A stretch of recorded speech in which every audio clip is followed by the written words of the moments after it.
دوستوں، موجودہ وقت میں ہندوستان کے اندر کسی بھی دوسری کمیونٹی کے مقابلے مسلمانوں کے حالات بے حد خراب ہیں۔ مسلمانوں کا ایسا ماننا ہے کہ اس کی وجہ حکومت کر رہی بی جے پی یعنی بھارتیہ جنتا پارٹی کی سرکار ہے، کیونکہ بہت سارے معاملے ایسے دیکھنے کے لیے ملے ہیں جس میں سرکار کا دورہ رویہ دیکھنے کے لیے ملا ہے، چاہے وہ رام مندر کا بننا ہو، مسجدوں کا دن بدن شہید ہونا ہو، سی اے اے جیسے بلوں کو لاگو کرنا ہو، یا پھر میڈیا میں چلایا جا رہا مسلمانوں کے خلاف کوئی پروپیگنڈا ہو۔ کہیں نہ کہیں یہ ساری چیزیں بی جے پی کے اشارے پر ہی ہو رہی ہیں۔ اگر کوئی مسلمان ان سب کے خلاف کچھ بول دیتا ہے تو اسے بنا وقت گوائے، بنا جانچ کے ہی پولیس کی حراست میں لے لیا جاتا ہے۔ مگر دوستوں، اس کے باوجود بھی ہندوستان میں ایک ایسا لیڈر موجود ہے جو مسلمانوں کے لیے ہمیشہ سے کھڑا ہے، بلکہ برائی کے خلاف ہمیشہ سے لڑ رہا ہے اور حکومت کے سامنے بنا ڈرے اپنی باتوں کو رکھتا ہے۔ دوستوں، میں کسی اور کی نہیں بلکہ AIMIM کے صدر اسد الدین اویسی کی بات کر رہا ہوں۔ ہمارے چینل کے متجسس دوستوں، آج کی اس ویڈیو میں ہم اسد الدین اویسی اور ان کی پوری ہسٹری کو جاننے کی کوشش کریں گے، ان سے جڑی ہر ایک بات آپ کو بتائیں گے، اس لیے آپ سے گزارش ہے کہ ویڈیو کو آخر تک ضرور دیکھیں۔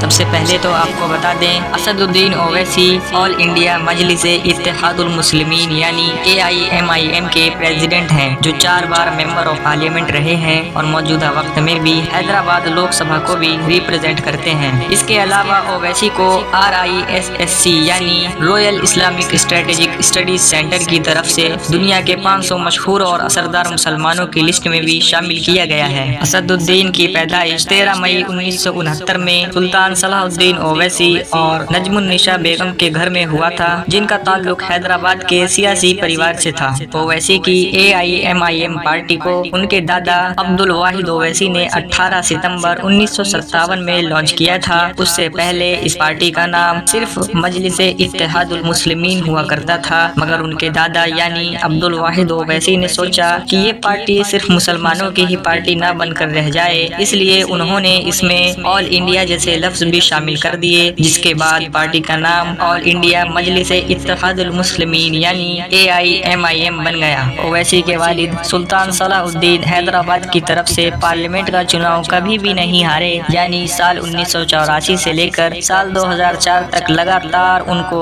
جیت ملتی رہی، جس کے بعد سال 2004 میں ہی انہوں نے اپنے بیٹے یعنی اسد الدین اویسی کو اپنی سیٹ سونپ دی، جس کے بعد سال 2008 میں ان کا انتقال بھی ہو گیا۔ دوستوں، اگر ہم بات کریں اویسی کے بچپن کی تو ہمیں پتہ چلتا ہے کہ اویسی نے اپنی اسکولی تعلیم حیدرآباد پبلک اسکول بیگم پیٹ سے کی۔ اسکولی تعلیم حاصل کرنے کے بعد انہوں نے حیدرآباد کے ہی سینٹ میری جونیئر کالج میں داخلہ لے لیا۔ اویسی ہمیشہ سے ہی تعلیم حاصل کرنے میں آگے رہا کرتے تھے، جس کے چلتے انہوں نے حیدرآباد میں موجود عثمانیہ یونیورسٹی کے نظام کالج سے بیچلر آف آرٹس کی ڈگری بھی حاصل کر لی۔ اس کے علاوہ لندن میں بیرسٹر کی بھی پڑھائی مکمل کی۔ مگر دوستوں، ایک چونکانے والی بات تو یہ ہے کہ سال 1994 میں اویسی نے وزی ٹرافی ٹورنامنٹ میں south zone inter university under 25 cricket team میں ایک تیز گیند باز کے طور پر کھیلا اور اپنی ٹیم کی کپتانی بھی کری۔ اس سے ایک بات تو صاف ہو جاتی ہے کہ اویسی کو جتنا تعلیم کا شوق تھا اتنا ہی دھیان وہ اسپورٹس میں بھی دیا کرتے تھے۔ صرف اسپورٹس میں ہی نہیں بلکہ اکثر اویسی کو جم میں ورک آؤٹ کرتے ہوئے بھی دیکھا جاتا ہے، یعنی وہ اپنی فٹنس کا بھی خاص خیال رکھتے ہیں۔ دوستوں،